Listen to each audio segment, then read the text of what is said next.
की शुरुआत में हम प्याव को देखते हैं जो कि साफ़ सफाई कर रही होती है, लेकिन वीचू किताब पढ़ने में इतना मग्न होता है कि वो प्याव के ऊपर ध्यान ही नहीं दे रहा होता है। तो प्याव अलग अलग तरीके से उसे परेशान करने की कोशिश कर रही होती है जिससे वो उसके ऊपर ध्यान दे सके। कहीं वो ताइची करने लगती है या फिर वो रुमाल फेंक के वीचू को डिस्ट्रैक्ट ही कर देती है। उसके बाद वीचू कहता है क्या तुम्हारे हाथों में बिल्कुल भी ग्रिप नहीं है। फिर उसे वो बताने लगता है कैसे उसे ताइची अच्छे से परफॉर्म करना चाहिए और प्याव भी वैसे वैसे परफॉर्म कर रही होती है। यहाँ पे उसका ताइची ख़त्म हो जाता है। उसका प्याव कहती है कि चलो मैं तुम्हें अपने दादाजी के पास लेके चलती हूँ क्योंकि वो बहुत अच्छे से तुम्हारा ट्रीटमेंट कर सकते हैं। एक टाइम पे वो भी नर्स रह चुके थे। तो वीचू मान जाता है, लेकिन इतने में वीचू की दादी आके गुस्से में मना कर देती है प्याव से कि वो कहीं पे भी नहीं जाने वाला है। फिर उसके बाद वीचू की दादी पूछती हैं क्या तुम बिंगशिंग की ग्रैंड डॉटर हो। तो यहाँ पे प्याव हाँ कह देती है। तो कहती हैं कि मेरे नाक के नीचे ही तुम्हारी डॉटर क्या कर रही है बिंगशिंग के नाम पे। इतने में यहाँ पे वीचू पूछता है आपको कैसे पता चला। तो हमें उस पेंटिंग का साइन दिखाया जाता है जो कि यहाँ पे प्याव के दादाजी ने बनाई थी। इतने में फिर दादी कहती हैं कि मेरे नाक के नीचे इतना कुछ हो रहा था लेकिन मुझे पता ही नहीं लगा। यहाँ पे वीचू कहता है क्या हम अकेले में चल के थोड़ी बात कर सकते हैं, तब मैं आपको वहाँ पे चल के सब कुछ बता दूँगा, मुझे ये सब पहले से पता है। उसके बाद दादी बोलती हैं क्या तुम्हें बिल्कुल भी अपने परिवार का लिहाज नहीं है। तुम क्या जानते नहीं हो सिर्फ फैमिली वाले ही ये मार्शल आर्ट सीख सकते हैं ताइची की, और तुम किसी और को कैसे मार्शल आर्ट सिखा सकते हो। तुम्हें क्या पता नहीं है बॉक्सिंग ने मेरी मार्शल आर्ट्स चुराई थी, उसने धोखे से मुझसे ताइची सीखी थी। इस बारे में तुम्हें ही पता है लेकिन तब भी तुम उसकी बेटी ग्रैंड डॉटर को सिखा रहे हो। इसलिए वीचू और फैंग पूरी बात जानने के लिए पहुंच जाते हैं बॉक्सिंग के पास, यानी कि प्याव के दादाजी के पास। इन प्याव के दादाजी कहते हैं अगर मेरी बेटी ने कुछ भी किया हो तो उसे माफ़ कर देना। लेकिन यहाँ प्याव कहती इस बार मैंने कुछ भी नहीं किया है, वीचू आपसे यहाँ पे मिलने के लिए आया है। उसके बाद वीचू फिर दादाजी के पास जाके बैठता है और उनसे कहता है कि आखिरकार हुआ क्या था। दादी ने मुझे बताया है कि आपने उनसे ताइची सीख के उन्हें धोखा दिया था और ताइची के नाम पे फिर आपने काफ़ी लोगों को मार्शल आर्ट्स भी सिखाई हैं। क्या ये बात सच है कि नहीं है। लेकिन दादाजी साफ मना कर देते हैं वो, लेकिन ये बोलते हैं मैंने हाँ तुम्हारी दादी से मार्शल आर्ट्स जरूर सीखी थी ताइची में, लेकिन तब भी मैंने इसको किसी और को ना सिखा के सिर्फ प्याव को ही सिखाया है। फिर हमें पास्ट में दिखाया जाता है एक बार प्याव के दादाजी को बहुत ज़्यादा चोट लग गई थी जिस वजह से उनकी दादी ने वीचू की दादी ने उन्हें ढूंढ लिया था। उसके बाद प्याव के दादाजी ने कहा था कि क्या आपको ताइची आती है, और मैंने मिंग मिंग को ढूंढने के लिए यहाँ पे आया हूँ। लेकिन मिंग मिंग और कोई नहीं वीचू की दादी ही होती हैं। तो वो कहती हैं आपको यहाँ से चले जाना चाहिए, लेकिन वो कहते हैं मैं बहुत दूर से आया हूँ। इस वजह से फिर यहाँ पे वीचू की दादियों ने मार्शल आर्ट सिखा देती हैं ताइची, और इन लोगों के बीच में बहुत अच्छी बॉन्डिंग भी हो जाती है। लेकिन एक समय ऐसा आता है जब सबको पता लग चुका था कि यहाँ पे ताइची को और सिखा रहा है और मिंग मिंग के ऊपर कोई बाधा ना आए, यानी कि वीचू की दादी के ऊपर कोई दिक्कत ना आए। इस वजह से वो वहाँ पे छोड़ के चले गए थे सब कुछ ताइची में, और इसी वजह से यहाँ पे वीचू की दादी उनसे बहुत ज़्यादा गुस्सा है और उनसे ताइची छोड़ने के लिए कहती हैं हर बार। और ये बात सब कुछ बता रहे होते हैं दादाजी वीचू को। उसके बाद वीचू ये सब सुन के बहुत दुखी हो जाता है और वीचू पहुंच जाता है अपनी दादी के पास। अपनी दादी से कहता है मैं आपके पास एक को मिलाने के लिए लाया हूँ, थोड़ा आप उनसे मिल लीजिए। और जी और कोई नहीं बॉक्सिंग होते हैं, यानी कि प्याव के दादाजी, और वहाँ पे प्याव भी होती है। और उसके बाद इन दोनों जन को बैठे बात करते हुए दिखाया जाता है। दादी बहुत ज़्यादा गुस्से में होती हैं। वो कहती हैं अब तुम्हारी फैमिली कैसी चल रही है, तुम तो वहाँ पे फैमिली को बचाने के लिए चले गए थे अपनी, लेकिन तुम्हें क्या पता मैंने कितनी सारी मुसीबतें झेली हैं तुम्हें ताइची सिखा के। इस सब बातों पर बॉक्सिंग जो होते हैं वो माफ़ी मांगते हैं। वो कहते हैं मुझे नहीं पता था इतनी ज़्यादा सिचुएशन ख़राब हो जाएगी, लेकिन आप इन सब का असर अपने बच्चों पर मत आने दीजिए, यानी वीचू और प्याव के। लेकिन दादी बहुत गुस्से में होती हैं। दादी यहाँ तक ये भी कह देती हैं तुम्हें मुझे मास्टर बनाने की कोई भी ज़रूरत नहीं है। और दादाजी कहते हैं ठीक है मैं आपको मास्टर नहीं बुलाऊंगा, लेकिन प्लीज़ आप प्याव को ताइची सीखने दीजिए वीचू से। लेकिन दादी कह देती हैं ये सिर्फ फैंग फैमिली के लिए ताइची होता है, और ताइची सिर्फ फैंग फैमिली वाले ही सीख सकते हैं, वो भी अपडेटेड वाली। बाकी लोगों के लिए छोटी मोटी ताइची ही काफ़ी होती है। और तुम भूल जाओ मैं प्याव के ऊपर कोई भी आज के बाद रहम करूँगी, और मैं प्याव से आज के बाद मेरा कोई मतलब नहीं रहेगा। मुझे पता है प्याव एक अच्छी लड़की है, लेकिन तुमने जो किया है मैं उसका असर सब पे आने दूंगी, क्योंकि मैंने भी बहुत कुछ सफ़र किया है। वो ये सब बोल के वहाँ से फिर निकल जाती हैं, जिस बात को सुन के दादाजी बहुत ज़्यादा ही दुखी हो जाते हैं। उसके बाद प्याव कहती है क्या कोई बात बनी, लेकिन दादी मना कर देते हैं। उसके बाद दादाजी पूछते हैं वीचू से क्या तुम अभी भी प्याव को ताइची सिखाओगे कि नहीं। सकते हो। लेकिन वीचू यहाँ पे हाँ कर देता है कि हाँ मैं प्याओ को ताइची सिखाऊंगा, उसे अच्छे से प्रैक्टिस करा दूंगा ताइची की। यहाँ पे प्याओ भी पहली बार मान जाती है कि ठीक है, मैं वीचू से प्रैक्टिस करने के लिए तैयार हूँ और मैं बहुत अच्छे से ताइची सीखूंगी अब मन लगा के। ये बात सुन के दादाजी भी बहुत ज़्यादा खुश हो जाते हैं और यहाँ पे दादाजी वीचू को चेक करने के बाद कहते हैं थोड़ी बहुत तुम ताइची की प्रैक्टिस करने लगो, जिससे तुम्हारा जल्दी रिकवरी होगी। उसके बाद हम वीचू को देखते हैं। वीचू पहली बात अपने ड्रीम के बारे में प्याओ को बताता है। वो कहता है मेरे को नेशनल कंपटीशन जीत लेने दो, उसके बाद मैं ताइची को अलग अलग जगह पे फेमस कर दूंगा, जिस वजह से ताइची फिर हर दुनिया में खेला जाएगा और ताइची एक वर्ल्ड फेमस हो जाएगा। और क्या तुम इसमें मेरा साथ दोगी? तो यहाँ पे प्याओ भी फिर वीचू का साथ देने के लिए मान जाती है। उसके बाद हमें इन दोनों जन को ट्रेनिंग करते हुए दिखाया जाता है ताइची की, जो कि ये लोग अच्छे से कर रहे होते हैं और धीरे धीरे करके वीचू भी रिकवर करने लगता है और बहुत अच्छे से ताइची की प्रैक्टिस कर रहा होता है। कई के बाद उसे दर्द भी होने लगता है, लेकिन वो तब भी प्रैक्टिस करता है। इतने हम जियाओ को देखते हैं, जो कि यहाँ पे आई होती है हायान को खाना देने के लिए, लेकिन उसके हाथ में एक पार्सल होता है प्याओ का। लेकिन वो पार्सल एकदम से यहाँ पे येन देख लेती है और येन कहती है क्या तुम मुझे पार्सल दिखाओगी। उस पार्सल में वो बोंगशिंग का नाम देख लेती है, यानी फैंग फैमिली में बोंगशिंग को एक गद्दार के नाम से जाना जाता है। और यहाँ पे चैंग और येन को यही पता लग जाता है कि यहाँ पे ताइची जानती है प्याओ भी। ये बात देख के बहुत ज़्यादा गुस्सा होने लगती है रियांग, लेकिन चैंग कहता है मुझे नहीं लगता है, प्याओ एक बेकार लड़की है, वो एक अच्छी लड़की लगती है और वो बहुत ज़्यादा डिसिप्लिन में भी रहती है। मुझे पूरा भरोसा है वीचू को भी इस बारे में पता होगा। लेकिन येन को इस पर भरोसा नहीं होता है, तो येन क्या करती है अपने मास्टर्स को जाके सब कुछ बता देती है कि बोंगशिंग की बेटी प्याओ है और वो भी ताइची सीख रही है।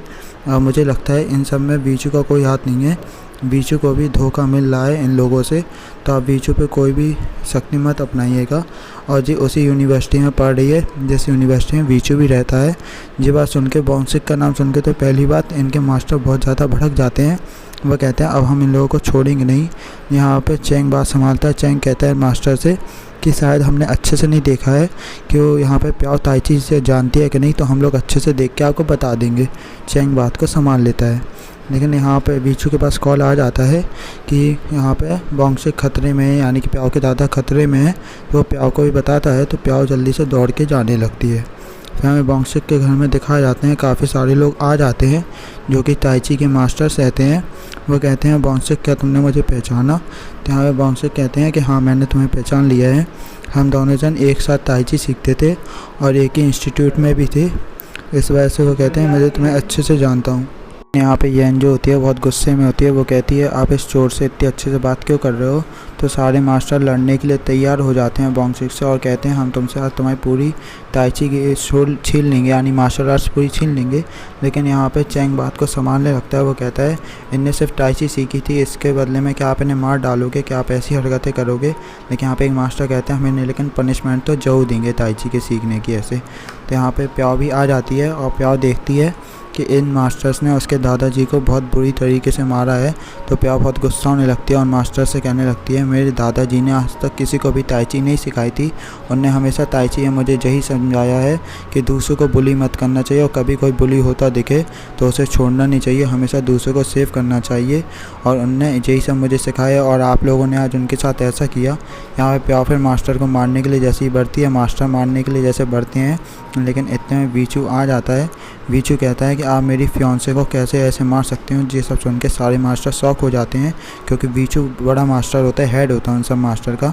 उसके बाद वो प्याओ का आंसू छुड़ा के बोलते हैं कि प्याओ मेरी फियांसे है और आप मेरी फियांसे पे ऐसे कैसे हाथ उठा सकते हैं? तो सारे मास्टर और यहाँ पे चैंग और यांग भी एक दूसरे की तरफ देखने लगते हैं। वीचू कहता है कि अगर आप लोगों ने इन पे अगर हाथ भी उठा दिया तो यानी कि आप मुझसे पंगा ले रहे हैं। आप ये बात समझ जाइएगा कि इसके बाद आपके साथ क्या होगा और यहाँ पे आपका हाल भी क्या कर दूंगा मैं। तो ये सब सुन के सारे मास्टर भाग जाते हैं और चैंग और यांग भी चले जाते हैं।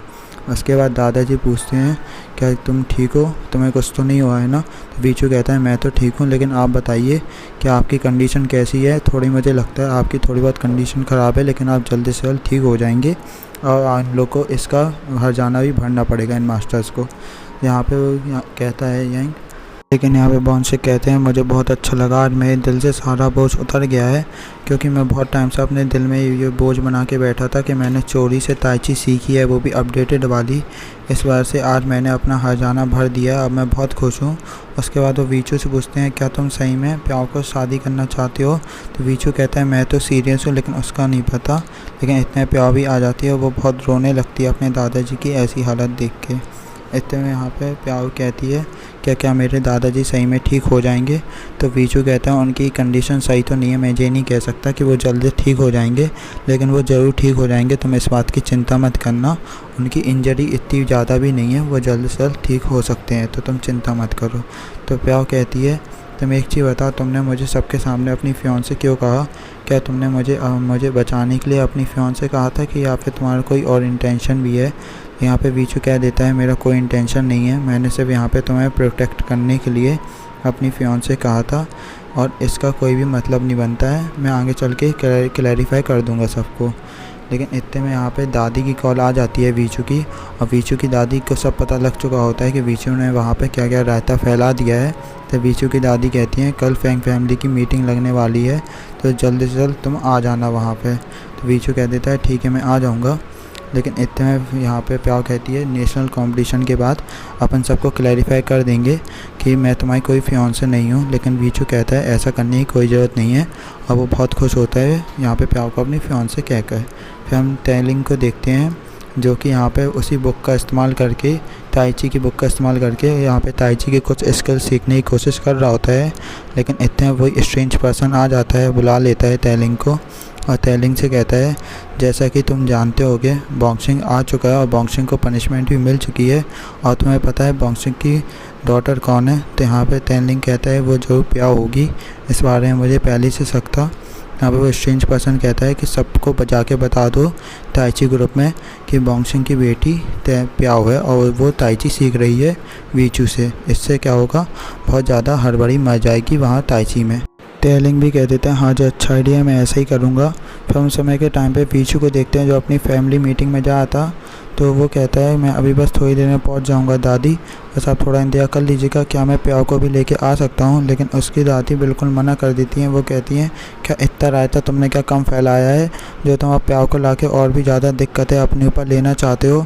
मैं सबको तुम्हारी तरफ करना चाहती हूँ फैमिली में, लेकिन तुम सबको दूर करते जा रहे हो, तो अकेले आना वहाँ पर। लेकिन यहाँ पर वीचू कहता है प्याओ से घर पर जाके कि क्या तुम मेरे साथ चलोगी फैमिली मीटिंग में? तो प्याओ कहती है क्या ये सही रहेगा? तो वीचू कह देता है हाँ ये सही रहेगा, तुम इस बारे में बिल्कुल चिंता मत करो, मैं तुम्हारे साथ वहीं पे रहूँगा वी फैमिली में। यहाँ पे मान जाती है प्याओ भी, और प्याओ कहती है चलो अच्छा चलते हैं। लेकिन वीचू कहता है क्या तुम ऐसे ही बेकार सी ड्रेस में चलोगी? ये बात सुन के प्याओ अपना मुँह बनाने लगती है, वो कहती है ये कहाँ बेकार लग रही है। लेकिन वीचू कहता है चलो ठीक है, तुम्हारे पास जो कपड़े हैं वो कपड़े अच्छे से कोई भी पहन लो। फिर प्याओ क्या करती है एक एक करके सारी ड्रेसेस दिखाने लगती है वीचू को कि क्या ये अच्छी लग रही है, क्या ये अच्छी लग रही है। तो वीचू कहता है इनमें से कोई भी अच्छी नहीं लग रही है।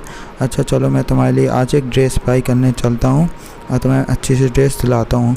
उसके बाद यहाँ पे वीचू कहता है इस लेडी के लिए अच्छी सी आप कोई भी ड्रेस बता दीजिए। यहाँ पे प्याओ बैठी होती है, प्याओ कहती है इसकी ज़रूरत नहीं है, लेकिन वीचू नहीं मानता है।